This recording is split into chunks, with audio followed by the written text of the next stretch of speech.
everyone. This is The Crime Cafe, your podcasting source of great crime, suspense, and thriller writing. I'm your host, Debbi Mack. Before I bring on my guest, I'll just remind you that The Crime Cafe has 2 ebooks for sale, the 9-book box set and the short story anthology. You can find the buy links for both on my website, debbimack.com, under the Crime Cafe link. You can also get a free copy of either book if you become a Patreon supporter. You'll get that and much more if you support the podcast on Patreon, along with our eternal gratitude for doing so. But first, let me put in a good word for Blueberry Podcasting. I'm a Blueberry affiliate, but that's not the only reason I'm telling you this. I've been using Blueberry Podcasting as my hosting service for my podcast for years, and it's one of the best decisions I ever made. They give great customer service. You're in complete control of your own podcast. You can run it from your own website, and it just takes a lot of the work out of podcasting for me. I find for that reason that it's a company that I can get behind 100% and say, you should try this. Try Blueberry. It doesn't require a long-term contract, and it's just a great company, period. And it also has free technical support by email, video, and phone, so you can get a human being there. Isn't that nice? Hi, everyone. Today, making her second visit to the show is the author of the Detective Oliver Parrott mysteries and other books that we'll be discussing. She's a former educator who's written for children and adults. It's my pleasure to have with me Saralyn Richard. Hi, Saralyn. I'm really happy to see you again. Thank you, Debbie, and thanks for having me on your show. Sure thing. And by the way, as Fernando would say, you look marvelous, darling. You do indeed. I am almost finished with your second Oliver Parrott book. Will you be writing more of those? I'm currently writing the 3rd Oliver Parrott book. Excellent. So, yes, he is still whispering in my ear. So as long as he continues to do that, I'll be recording what he's telling me.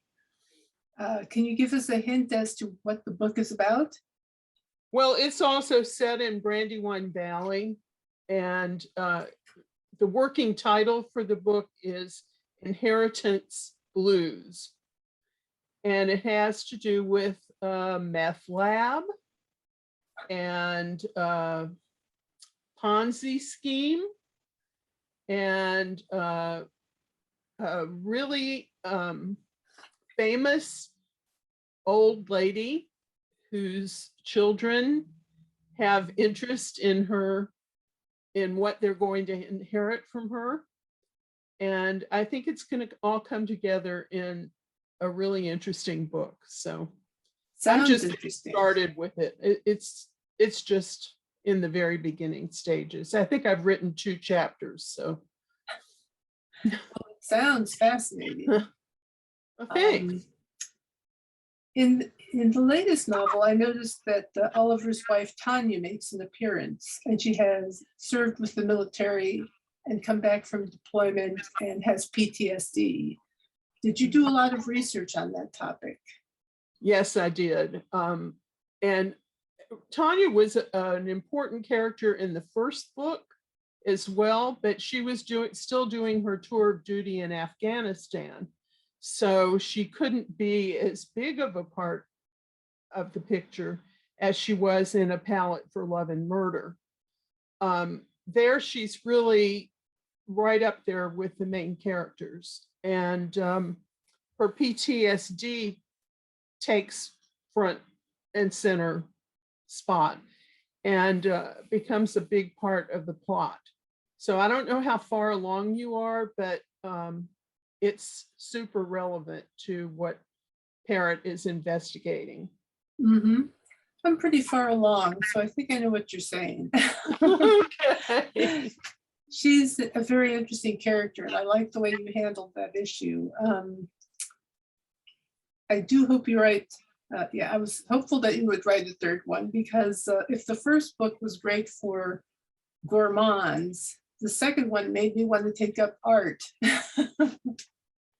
Well, the Brandywine Valley, which is located outside of Philadelphia in Pennsylvania, is just full of subjects to write about. And the first book really involved the horse community there, and there are avid horsemen who ride, they show, they do fox hunting, they do lots and lots of horse activities, and it's a horse community. And then there's the art community, and you may have heard of Andrew Wyeth and his family. Those, the Wyeths are a big part of the art community in Brandywine Valley. There's a museum there called the Brandywine River Museum of Fine Arts, and it features a lot of the artists that live there, but a lot of the Wyeths are featured there. So there's a big art community in Brandywine Valley. The light is beautiful, the country is beautiful. It's a great place to paint, especially landscapes. And so I wanted the second book, A Palette for Love and Murder, to involve that art community. And now the third book, as I told you, is going to be something different. So I'm trying to paint a picture of this community that is just absolutely exquisite. It's peaceful, it's gorgeous, it's wholesome, and it's the last place you would expect a murder to take place. So I'm really fascinated with that as a setting. And I have to say that the people who live there and work there have opened up their minds and their hearts to me, and they have shared a lot with me, and they've really made me feel like I'm a member of the community. So I do a lot of research. I've made a lot of friends there, and it's just the greatest place to write about. Wow, that's really interesting because you're located in Texas, am I right? That's right. So it's fascinating, your interest in this particular community and the way they've opened up to you. You must have done quite a bit of research for that. Well, I have a family member that lives there, and so I have visited there many times, and that's really how things got started. I went to a party like the party in Murder in the 1%. It was a really fancy, elegant, fabulous party, and that's when I got the first idea that this would be a great setting for a murder mystery, because you would just not expect a murder to take place in a setting like this. And since that time, I've met people. I talk about the Hunt magazine in both of the books. I have mentioned the Hunt magazine, and that is the big local magazine for the area. And the people who work for that magazine, the staff and all of the editors and so on, have invited me to some of their events. They have shared their magazine with me. And I get a lot of research from their magazines too. So it's just really wonderful. It is, that's fantastic. Let's see. What about your latest book? Your latest book is called A Murder of Principle. What is this book about? Well, that's a standalone mystery, and it takes place in a large urban high school. And it starts off when a new principal has been hired from the outside to bring in change. And no institutions like change, but schools are especially notorious for resisting change. So this maverick principal comes in and he's got all these grand ideas about student-centered change, and he meets with resistance from every corner. So there are teachers, there are students, there are faculty association personnel. There are gangs in the area. There's sexual harassment issues. There's grievances against him, and he has to face all of these things and also a murder. It's interesting because it's such a different setting than the Brandywine Valley mysteries, and you tackle some tough issues in a rather fearless way, I think. So, well, really, A Murder of Principle is my most personal book that I've written so far, because I spent a couple of decades in urban high schools, and I had to do the least amount of research for that book because I lived all of those issues.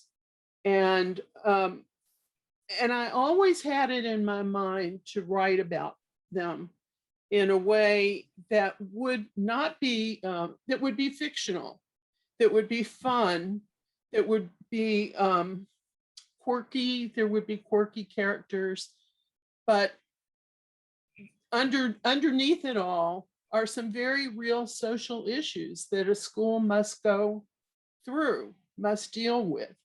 And a school is just a microcosm of society at large. So all of the problems and jealousies and competitions and social problems, those are all in the school too. And there's a lot of drama that takes place in a school every single day. I'm a little surprised that more people don't set their books in schools, because the school is just a rich environment for stories. There are, as I like to say, there are a million stories beyond the flagpole. And so I tried to tap into those in A Murder of Principle. yes, that's absolutely true what you're saying about schools. I've seen it in books set in universities too, colleges, universities, same kind of thing. It's a community, it's like a small town. It's all of what you're saying, yeah, but all of those issues are there in microcosm. Wow. So this will be a standalone then. And Yes. you also have another book called Bad Blood Sisters. Right, that will be coming out in March, and that's also a standalone. And it's a mystery thriller. So it's the first time I've really dabbled into writing a thriller. And it's also the first book that I've written that is written entirely from a single point of view. So I wanted to stretch myself as a writer, and I wanted to tackle that. And I had a lot of fun doing that. The main character is somebody that I really identify with. And by the end of the book, so many of the things that happened to her in this book, they happened to me. Not that they did in real life, but as I wrote the book, they were happening to me. And sometimes I was feeling pretty uncomfortable. Wow. So this is a first person perspective in a thriller? It's not written in first person point of view, it's in third person deep point of view, but it's every single chapter, every single scene is written from this one main character's point of view. Interesting. And it's a thriller. Wow. Also a standalone, I take it. Right. And it'll be out in March. Right. It'll be out in March. Okay. And you're now working on the third Oliver Parrott. So good. Good, good, good. All good. And what are you reading that you'd recommend? Well, I just, let's see, I have so many books here that I've been reading. Just for fun, I picked up a Mary Higgins Clark book because sometimes I relax with her books. They're just quick and easy to read, and I love to see the way she writes, and I know I can expect something light. when I pick up a Mary Higgins Clark book. So I'm in the middle of that right now. I just read as a review for a book that's coming out about another book that takes place in a school called Thoughts and Prayers. And that book deals with the very difficult topic of school shootings. And that was an extremely moving book for me, and gripping. And that too, I think, is an important book for people to read, even if it's not a subject that that one might run to. It's got some fabulous messages for people. I just think it's a great book. Thoughts and Prayers. Thoughts and Prayers. Yeah, that is another very timely and important topic. What are your hobbies other than reading? Reading and writing are my two most important hobbies, especially with the pandemic going on. But I also love, I live in a beach town. I live on an island. And so I love walking on the beach. I love being out in nature. I love gardening. I love cooking. I love games, especially word games. I play a lot of those. I do puzzles. I don't have a lot of spare time, but when I do have spare time, I'm doing one of those things. And I also have two dogs, and one of them is an Old English sheepdog. And I wrote, my very first book was about her. And it has become, you can see it in the back. Yeah. She has become famous in the local area.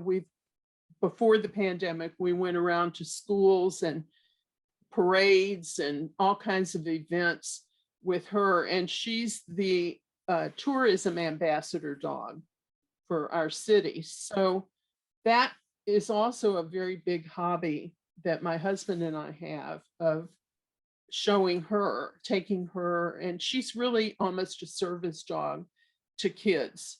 She bonds with kids. She just radiates when she's around kids. And the pandemic has been very hard on her. She likes being around people. Right. Wow. She's an adored dog. I mean, in a way, she reminds me of Miss Piggy, but there's nothing obnoxious about her. She's just really fluffy and fun. Oh, that's great. Do you have anything else you'd like to add before we finish up? Well, I just love this whole writer's adventure. And I love talking to you, Debbie.